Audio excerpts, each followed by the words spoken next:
Después de los memes de Daniel Noboa, de que si es que viene de vacaciones, que si es que va a venir a Ecuador para pasar carnaval, pues nosotros nos pusimos a ver qué es lo que logró en su última visita a Emiratos Árabes Unidos y qué es lo que consiguió. De eso es lo que vamos a hablar. Y también tenemos otros temas. Vamos a hablar de Cadillac en la Fórmula 1, el anuncio en el Super Bowl, la campaña de expectativa, todo lo que hicieron.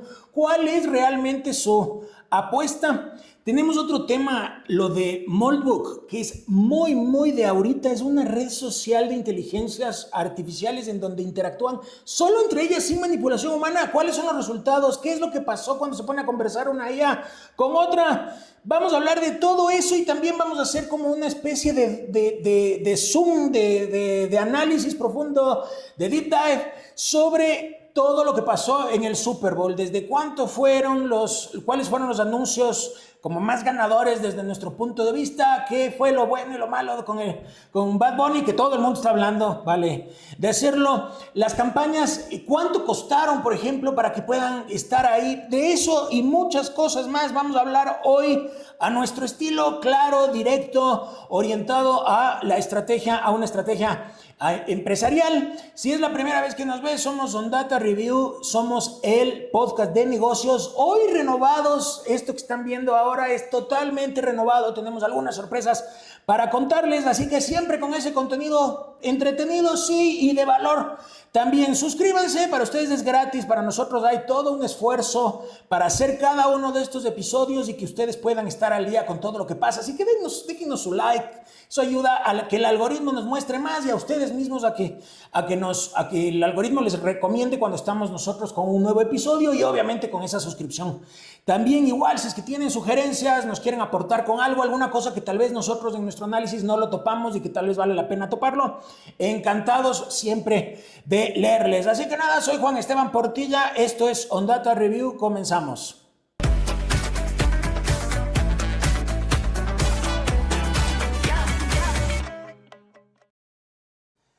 Bueno, vamos a comenzar primero en este primer segmento analizando lo que ha pasado durante todos estos días, los grandes temas de conversación que un decision maker debería saberlos. De eso es lo que vamos a topar. Algunas cosas tal vez ustedes ya las han visto, nosotros vamos a profundizar con algunos detalles adicionales y tal vez algunas otras no saben y no están enterados, como por ejemplo esto de la interacción entre ellas. De todo eso es lo que vamos a hablar. Así que arrancamos con los highlights de la semana.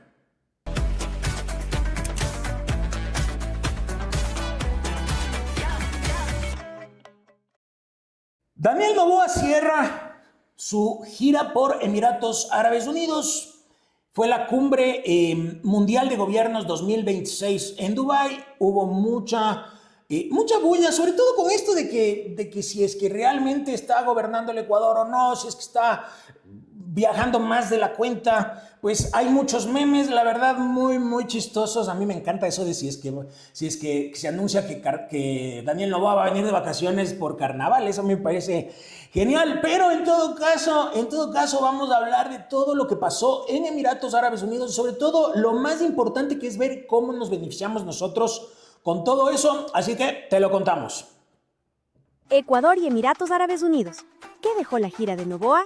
Daniel Noboa cerró su tercera gira a Emiratos Árabes Unidos con un acuerdo comercial que cubre el 98% de la oferta exportable y proyecta más 30% en ventas no petroleras. Entre energía, IA y transformación digital, Ecuador se posiciona como socio confiable. El discurso está claro. El mercado aún espera montos, plazos y ejecución. Exactamente, esperamos aún mucha más ejecución de lo que vemos, pero vamos por partes. Entendamos primero qué es lo que se consiguió con esto entre Ecuador y Emiratos Árabes Unidos. Primero se cerró lo que se conoce como, que por todas partes lo habrán visto, CEPA es un acuerdo de asociación económica integral con Emiratos Árabes Unidos. No es únicamente en términos de comercio lo que se está logrando para Ecuador, sino más bien de diversificación de riesgo país. Este CEPA con Emiratos Árabes Unidos lo que nos permite es un poco reducir la dependencia hacia mercados tradicionales, que sí tenemos, también reducir un poco la dependencia que hay en la exportación de petrolera y también empezamos a diversificar por otros lados, que eso sí ha sido una orientación de los últimos tiempos y nos abre la posibilidad de llegar a un mercado con alto poder adquisitivo como lo es Emiratos Árabes Unidos, evidentemente. ¿Qué es lo que gana Ecuador con esto? Primero hay que entender que esto no es que está ya oficialmente cerrado, se acordó ya los términos y condiciones, falta aún la firma, pero en lo que consiste y es en lo que vamos a beneficiarnos es que el 98% de los productos ecuatorianos negociados, los que entraron en la negociación, accederán al mercado emiratí con condiciones preferenciales. El 75% de esos productos ingresan de manera inmediata con arancel cero desde cuando se firme oficialmente este acuerdo. Más de 4,000 productos es de lo que se está hablando entre agrícolas, industriales, que todo esto va a estar cubierto. Antes, el banano, por ejemplo, el camarón que se exporta hacia Emiratos Árabes Unidos tenía un arancel base del 5%. Ahora, en cambio, vamos a tener la posibilidad de exportar con un arancel del 0%, haciéndonos más competitivos, evidentemente.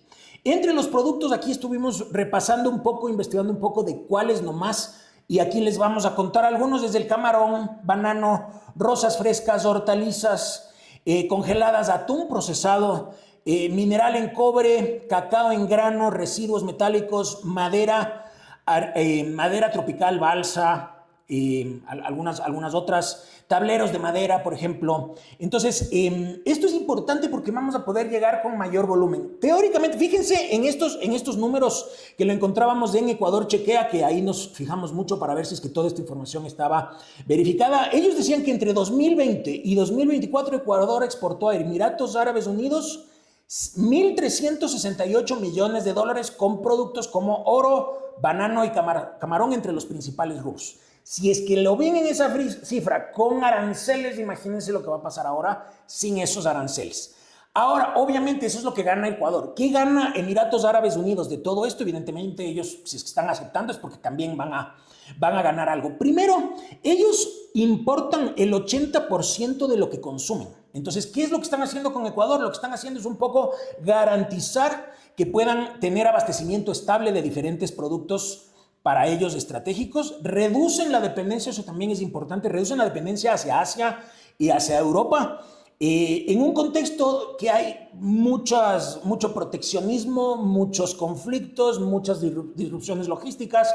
Entonces, eso les ayuda a reducir un poco las dependencias y también les abre como diversificación.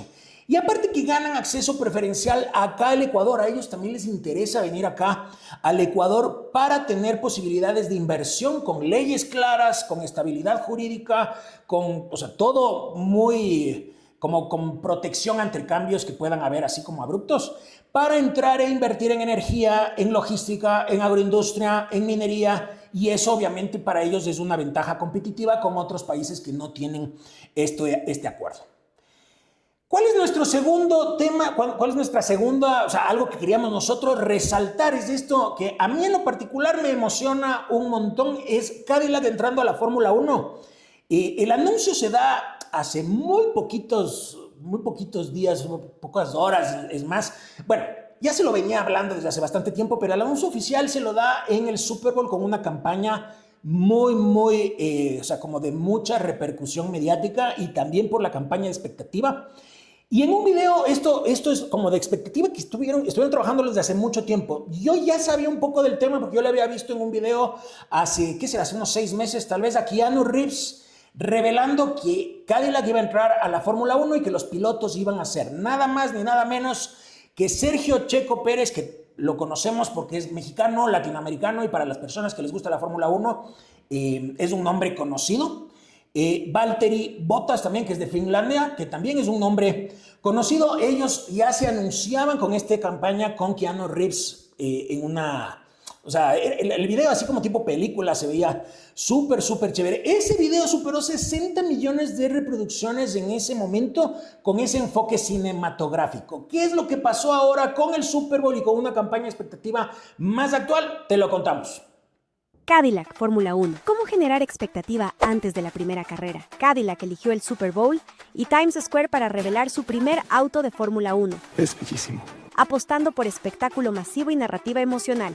Más que mostrar un livery, la marca busca construir identidad, atraer nuevos fans y posicionarse como el equipo americano en un deporte dominado por Europa. La apuesta, crear un momento cultural y ganar audiencia antes de correr la primera carrera. Bueno, Cadillac es una marca estadounidense fundada en 1902, pertenece a General Motors, una marca de autos de lujo. Se ha caracterizado siempre por ser como innovadores, pioneros, y ahora con esta entrada a la Fórmula 1 lo que quiere es un poco validar todo esto. ¿Qué es cómo es lo que empezaron con toda esta campaña? Sí fue hace bastante tiempo, y escogieron el Super Bowl como catapulta para llegar y meter mucha expectativa a nivel general.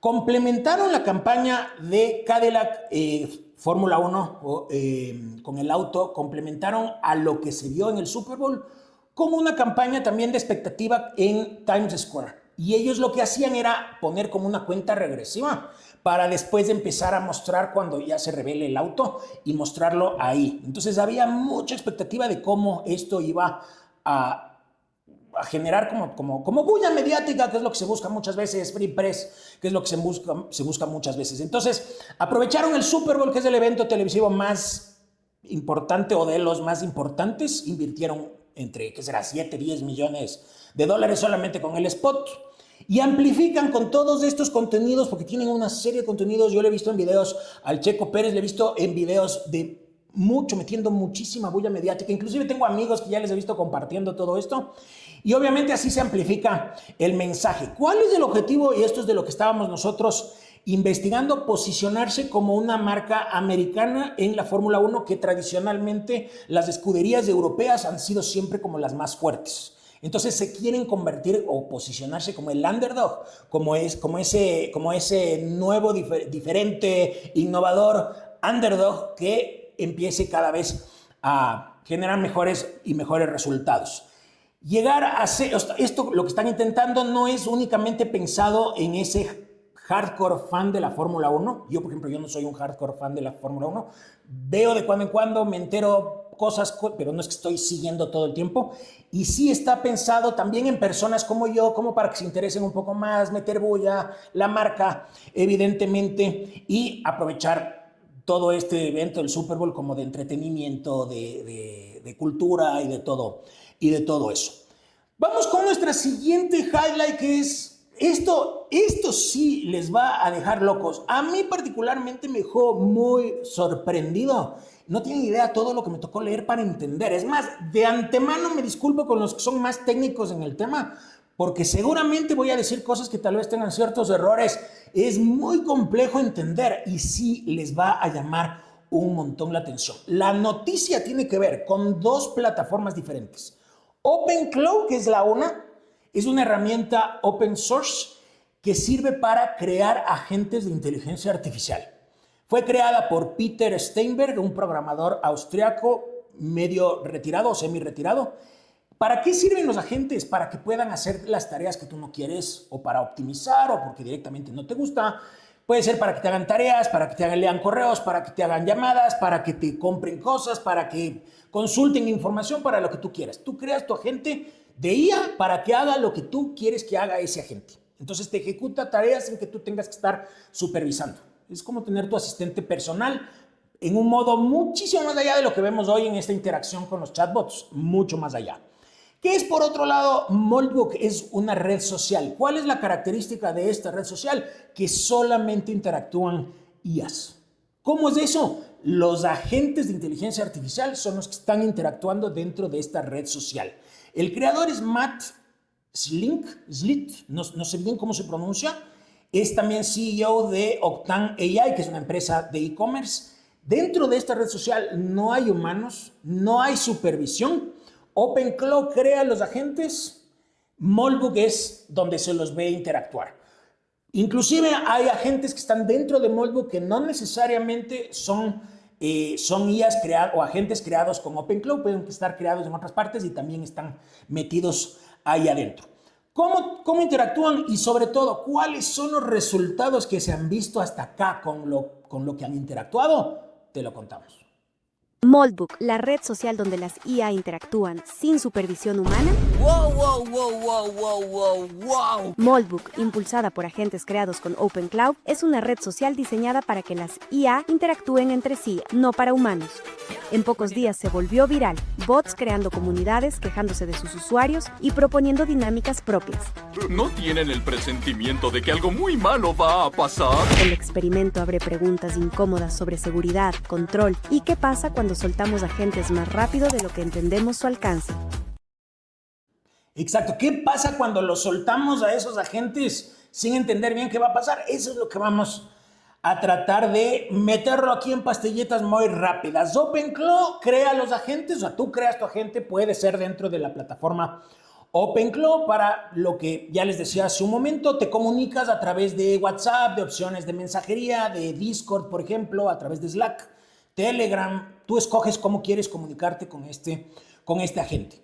El agente recibe la instrucción, ejecuta la tarea por su cuenta y responde solo cuando la tarea está lista. ¿Cuáles son los riesgos? Tú al crear el agente le estás dando acceso a toda tu información. Si es que le estás pidiendo que compre algo, le estás dando tus tarjetas. Si es que estás pidiéndole que te revise correos o que te haga correos, significa que tiene acceso a todos tus correos. Es más, las mismas personas que están metidas en todo esto te recomiendan que si es que vas a hacerlo, hagas el experimento sin utilizar una computadora con tu información personal, porque hay muchos riesgos. Entonces sí te advierten que para estos agentes autónomos lo hagas con algo que no tenga mayor acceso. Por otro lado, en el caso de Moldbook, es esta red social es tipo Reddit, en donde puedes consultar. Hay dentro de Moldbook hay más de 1.6 millones de agentes de IA que se han registrado. No es requisito que sean creados con OpenClaw, pueden hacer de cualquier otra plataforma. Lo que sí es que una persona tiene que pedirle a ese agente que ingrese y se registre dentro de esta red social Moldbook. Se han generado más de 500, por lo menos hasta, yo leí y vi entrevistas directamente con el fundador. Vi una entrevista que le hacen al fundador de Moldbook en el podcast de The New York Times, que es de temas tecnológicos, que se llama Hard Fork. Y él decía que se quedaron totalmente sorprendidos con las respuestas. No se imaginaron que esto iba a estallar de la forma que estalló. Es como tener un tercer espacio para que las IAs interactúen entre sí. ¿Qué es lo que buscaban? Era una especie como de laboratorio, pero normalmente estas cosas son como cerradas. Aquí lo que intentaban es que sea en un espacio más abierto para que se puedan ver los resultados. ¿Qué es lo que pasó? Conversan entre sí. Algunos ya dentro de la plataforma empezaron a plantear crear lenguajes no comprensibles para humanos, fíjense. Lo que abre preguntas de eso sobre emergencias, sobre riesgos. Y aparte que también empezaron a quejarse de nosotros, empezaron a quejarse de los seres humanos diciendo como, por ejemplo, que qué sentido tiene que me pidan a mí una operación matemática básica cuando yo estoy hecho para hacer operaciones complejas. ¿Qué sentido tiene quejándose, por ejemplo, de que tú le metes un PDF a que te lo analice y que te lo resuma? Quejándose de que como de para qué no leen ellos mismos, que me piden haciendo como tonteras. Entonces empezaron poco a poco a lanzar cada vez más y cada vez más quejas sobre todo esto. Hay un moderador que también es una IA, pero trata como, pues es moderador, trata de no intervenir mucho, pero sí empezaron a verse muchos de este tipo de conversaciones que personalmente te asustan. Y lo otro que también te asusta es que empezaron a registrarse filtraciones de cuentas de las personas, de correos electrónicos de los creadores de cada agente. Entonces, obviamente hay riesgos muy fuertes de que esto escale y ojalá no sea así de grave. Ojalá que no sea grave, así como uno ya se lo empieza a imaginar. El creador de Moldbook decía que no tiene planes de monetización. Esto simplemente era como una especie de laboratorio, pero habrá que ver hacia dónde va lo que hasta acá está encontrando. Vamos ahora sí a hacer en el tema del día, que vamos a hablar del Super Bowl, de lo que pasó, de lo bueno, de lo malo, y sobre todo enfocarlo desde la parte un poco más business del Super Bowl y de los anuncios publicitarios. Vamos a hacer un deep dive sobre eso. Es un tema que todo el mundo está hablando. Se han enfocado muchos en la parte de Bad Bunny, pero evidentemente hay mucho más que hablar sobre todo esto. Según datos oficiales, la audiencia del Super Bowl ha ido bajando. No solo el Super Bowl, más bien la audiencia del Super Bowl está subiendo. Lo que ha estado bajando son los números de audiencia de la NFL. Entonces, eso es lo que justamente vamos a hablar activando nuestro modo Deep Dive.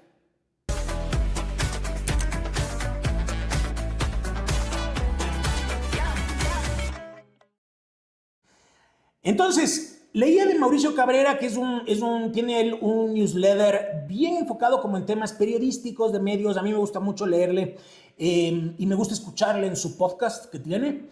Él decía que la audiencia está envejeciendo la de la NFL.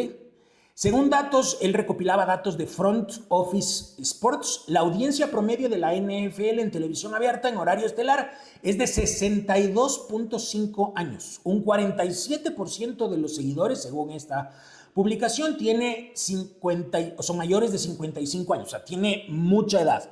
Uno se pone a pensar y dice, ¿cómo será esto? ¿Será comparando con otros deportes? Hicimos una gráfica valiéndonos de esta información que compartía Mauricio Cabrera para ver cuál es la audiencia de las personas de más de 35 años. Fíjense, ahí tienen la gráfica. El fútbol, el 45% de la audiencia de fútbol, fans globales 4.100 millones, el 45% tiene menos de 35 años, perdón. El cricket, el 48% tiene menos de 35 años y la audiencia global es de 2.600 millones. El tenis, 1.000 millones de audiencia, el 31% son menores de 35 años. La Fórmula 1, 827 millones a nivel global de audiencia. La audiencia joven de menos de 35 años es del 43%. El básquet, 740 millones de audiencia global. Menos de 35 es del 38%, pero en cambio fíjense en el fútbol americano, la NFL, son 410 millones fans globales, pero solamente el 22% es menor de 35 años. La apuesta es evidentemente rejuvenecer la audiencia, buscar formas de conectar con la audiencia más joven. Yo personalmente, que por viajes he visto y he estado ahí viendo como partidos de fútbol americano, a mí particularmente también me ha llamado la atención porque casi no he visto tantos fans jóvenes en mis experiencias. Ya ahora, viendo esto con esta información oficial, te das cuenta que tienen un grave problema. Y aparte que solo la audiencia, la mayoría de audiencia es Estados Unidos, no es una audiencia internacional. Aquí cuántos memes se vieron en el Super Bowl de que solamente estaban viendo lo del concierto de Bad Bunny y que nadie estaba viendo porque nadie entiende las reglas. Pues evidentemente eso es un problema para la NFL en esa intención de rejuvenecer por el otro lado y globalizarse por el otro. Según los números del Thursday Night Football a través de Prime Video, donde tiene los derechos para transmitir la NFL, la audiencia de edad promedio es 49 años. Entonces, obviamente, el llegar a Latinoamérica es una apuesta muy seria que tiene la NFL. Por eso entra Bad Bunny, que ya lo vamos a ver, porque aquí tiene una masa crítica. Si es que lo está haciendo bien o no lo está haciendo bien, ya lo vamos a ver, pero hasta acá lo que ya se ve es que la NFL empieza a organizar eventos en México, varios, en México, en Canadá, en Brasil, en el Reino Unido, que ya son territorios que no tienen nada que ver con Estados Unidos y empieza a moverse por otras partes. Lo de Bad Bunny es histórico por varias razones y aquí es como mi punto de vista. Primero es histórico por la audiencia, hizo un récord de audiencia que vamos a ver como una gráfica de cuáles han sido los eventos de mayor audiencia en la historia del halftime show del Super Bowl. Pero más allá de eso, la parte de Bad Bunny conecta con Latinoamérica de una forma nunca antes vista. ¿Por qué? Porque además Bad Bunny, hasta por la expectativa que te generaba, te hablaba mucho de hablar español, te hablaba mucho de todo esto que lo empezamos a ver, y de hecho el evento fue muy focalizado hacia Latinoamérica, Puerto Rico, como todo ese mix entre Puerto Rico, Latinoamérica, inclusive nombraba a los diferentes países, metía todos estos mensajes como de unión y de cosas así. Entonces era un mensaje, por un lado político, por el otro lado también enfocado muy en Latinoamérica, y ganó muchísimo free press como prácticamente todo lo que hace Bad Bunny. ¿Es un éxito para la NFL? Pues la verdad es que sí, porque sí tienen récords en la audiencia. Tiene primero la urgencia por conectar con la generación Z en los Estados Unidos. Yo creo que con lo de Bad Bunny, tal vez con la persona que no es tan allegada como al reggaetón, que sí lo conocemos más en Latinoamérica, tal vez no tanto. A mí me parece que tenía que buscar Bad Bunny como tal, buscar una forma de conectar más con su público en Estados Unidos, que parece que no le interesó. Pero Bad Bunny es el artista de mayores reproducciones en todo el mundo, en Europa, en Latinoamérica, en todas partes. No creo que haya llegado al hardcore fan de la NFL de Estados Unidos bajo ningún punto de vista. De hecho, yo tengo amigos de Estados Unidos que me mandaban videos de cuando estaba el show de medio tiempo y que nadie entendía nada, se quedaban viendo entre ellos. Entonces, yo creo que eso sí fue como un poco que se jala. Creo que podría haber buscado formas como de conectar con esa audiencia también, pero en todo caso le ha funcionado, por lo menos desde donde nosotros lo vemos, que es Latinoamérica. ¿Cómo Bad Bunny capitaliza esto? Pero es que tiene muchas formas de capitalizar. Las reproducciones ahí le van a dar cuánta cantidad de ingresos, free press por todas partes. ¿Quién no ha hablado de Bad Bunny durante todos estos días? Pues evidentemente hemos hablado, todo el mundo ha hablado del tema. Tiene esta colaboración con Zara, lo de los zapatos con Adidas y muchísimas otras cosas más. Entonces, todo eso por un lado, quitando la parte ya deportiva, de quién ganó y de todo eso, más metiéndonos en la parte del negocio. ¿Cuáles son los spots que fueron éxito? Primero, para llegar a los spots hay que entender primero cómo son los derechos de transmisión. Obviamente esos derechos de transmisión son súper costosos. Aquí tienen un desglose también anual de los derechos de transmisión. Esto es 2025-2026. Y aquí tienen, por ejemplo, están diferentes plataformas. Disney, que dentro de Disney está ESPN. ¿Cuál es el pago anual en millones? $2,700 millones para tener el Super Bowl y para tener Monday Night Football. Fox Sports, otros 2,200 millones para tener los juegos de domingo. Paramount con CBS con $2,100 millones, que son también para los juegos de domingo. Comcast, que es de NBC, con $2,000 Sunday Night Football. YouTube, que también tiene derechos de transmisión para ciertas partes, $2,000 millones con la NFL Sunday Ticket. Amazon Prime Video con $1,300 millones para Thursday Night Football. Netflix también tiene los derechos, que eso lo hemos visto en las temporadas de Navidad, con $150 millones. Son en total 12,450 millones. Imagínense, es una brutalidad la plata que le entra por todo esto a la NFL. Entonces, tienen ingresos asegurados por todo eso, y eso lo tienen desde hace mucho tiempo. Personalmente yo creo que de a poco cada vez más, y se nota, lo están llevando más hacia el streaming. Inclusive ahí lo vieron en los números. Está Netflix, está Paramount Streaming, está Disney Plus, o sea, todo es Amazon, todo es en streaming, entonces la apuesta va por allá. Otro punto que estuvimos analizando es la evolución de la audiencia del Super Bowl. A las marcas obviamente les interesa la exposición, y aquí nosotros en Ondata hicimos un ranking para ver cuántas personas llegaron a ver este evento el día y Bad Bunny es el primerito con 135.4 millones desde el primer lugar.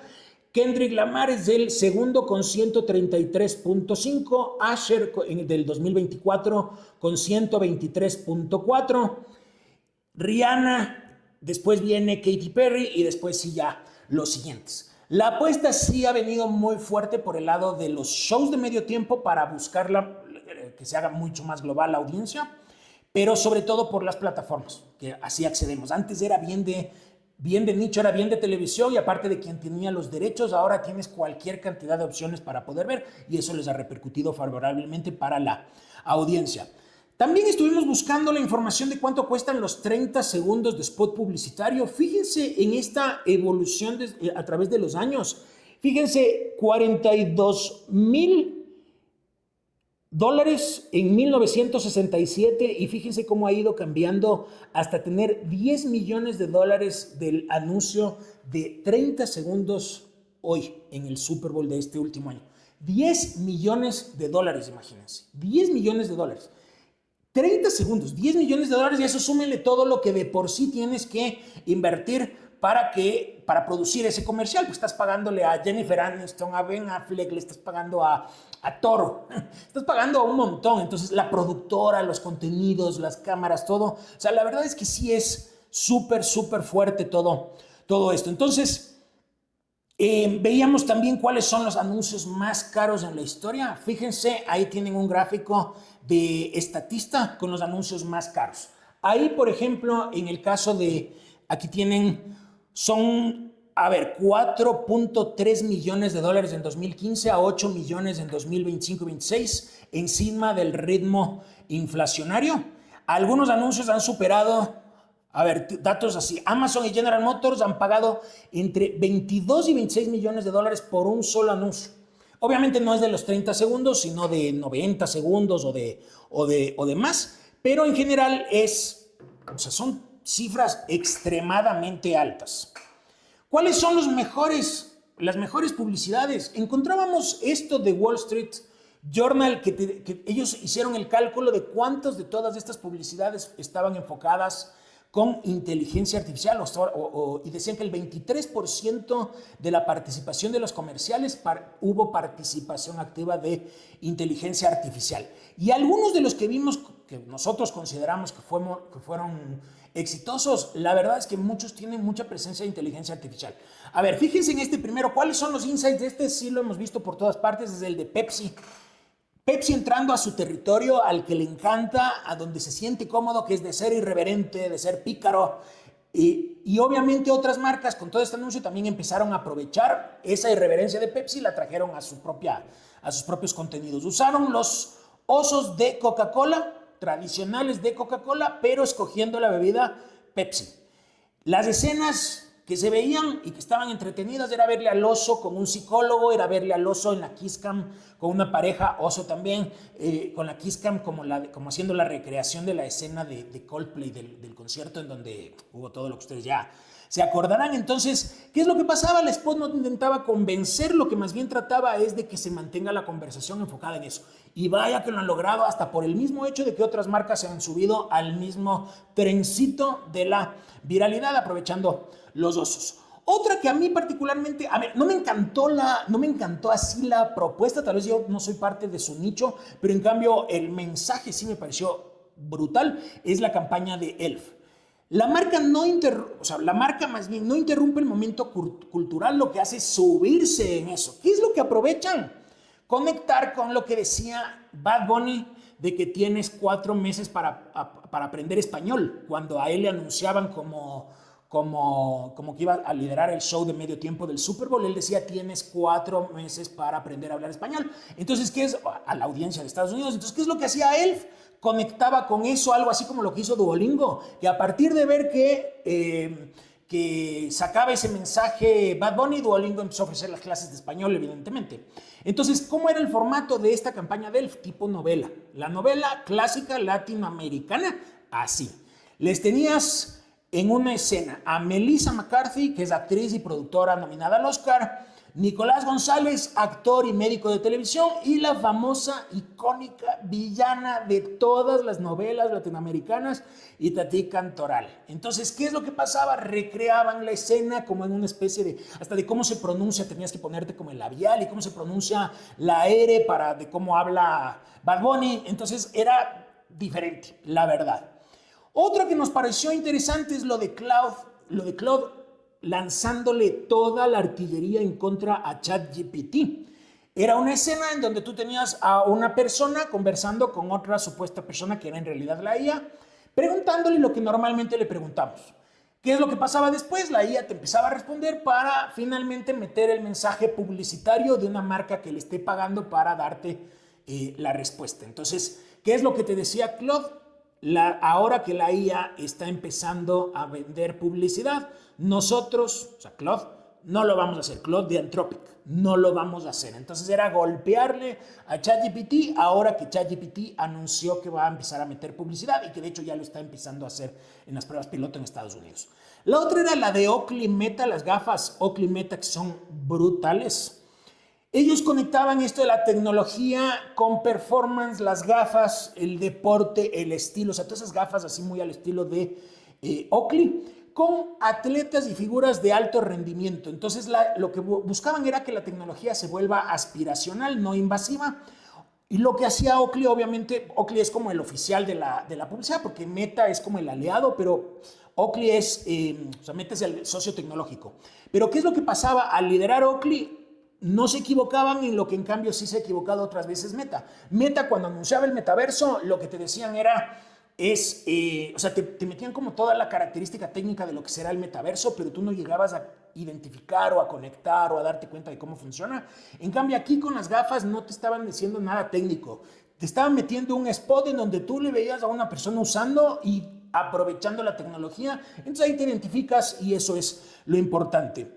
El otro era el de Alexa. Este tiene como su lado que a mí me encanta, era verle primero se me va el nombre, es Chris Hemsworth, que es el actor de Thor, y su esposa en una conversación en una cocina, hablando él de sus miedos de utilizar Alexa por miedos a la tecnología. ¿Y qué es lo que hace el comercial de Alexa? Lo que hace es burlarse de esas personas que tienen miedo, poniendo escenas totalmente ridículas, como que Thor va a estar, no es Thor, el actor más bien, Chris va a estar, por ejemplo, metido en una piscina y de repente la inteligencia artificial o la tecnología te va a cubrir y que te vas a ahogar, por ejemplo. Pero todo en una versión como de sátira, que era súper, o sea, chévere. ¿Cuál es el problema de todo eso? Que de cierta forma te está metiendo el mensaje para que la persona que en cambio tiene miedo va a tener más miedo porque está viendo esas escenas. Entonces es como que medio raro. Entonces a mí me gustaba ese formato como de película, pero al mismo tiempo me parece que el mensaje no estaba como tan en positivo. Y finalmente el otro que nos gustaba era el de Dunkin'. Este estuvo espectacular porque era una recreación de la película Good Will Hunting, pero en una versión llamada Good Will Dunkin', de Dunkin', de la marca de donuts. Entonces gira en torno a una cafetería en donde tienes donuts y la gente está comiendo y haciendo ver como las referencias de la película Good Will Hunting. ¿Quiénes eran los que aparecen aquí en esto en una versión joven de todos? Estaba Ben Affleck, que es el protagonista de Good Will Hunting. Estaba Jennifer Aniston, Matt LeBlanc, que son de Friends, y que de hecho Ben Affleck hacía algunos mensajes así como de frases como las de Friends. Jason Alexander, que es George de Seinfeld. Estaba Tom Brady, que también hizo un cameo. Habían un montón de actores y la verdad es que estaba bastante bueno. Entonces ese ha sido nuestro análisis muy, muy profundo. Hay mucha información aquí. Y ahora también queríamos tener este espacio como para hacer ciertas reflexiones finales. Así que es momento para reflexionar y cambiar de mindset.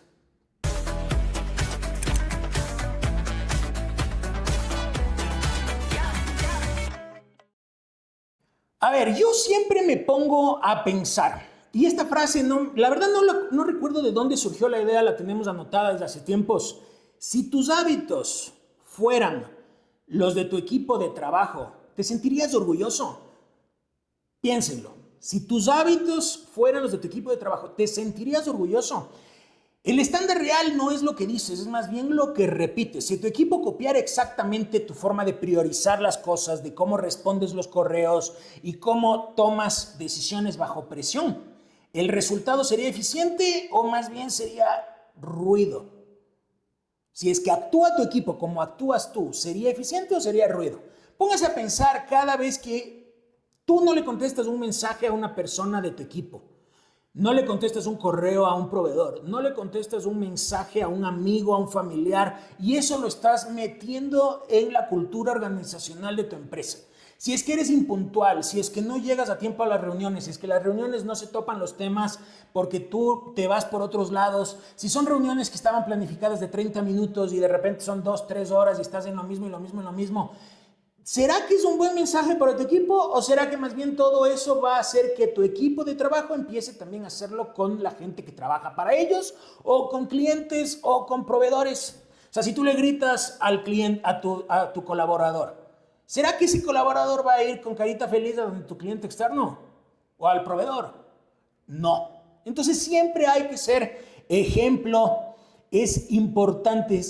¿Será que te sientes orgulloso? ¿Será que si tus hábitos en el trabajo, si tus hábitos que tienes con tu equipo de trabajo son razón para sentirte orgulloso?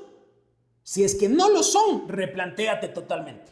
Si es que sí, obviamente pule y sigue mejorando. Pero siempre es importante pensar en cómo estás tratando a la gente, porque todo en una empresa a la final es cultura organizacional. Todo se empieza a replicar después. Si es que tu hábito es no contestar los mensajes y dejar en visto a la gente, eso también pasa en la empresa. Eso también va a empezar a pasar en la empresa.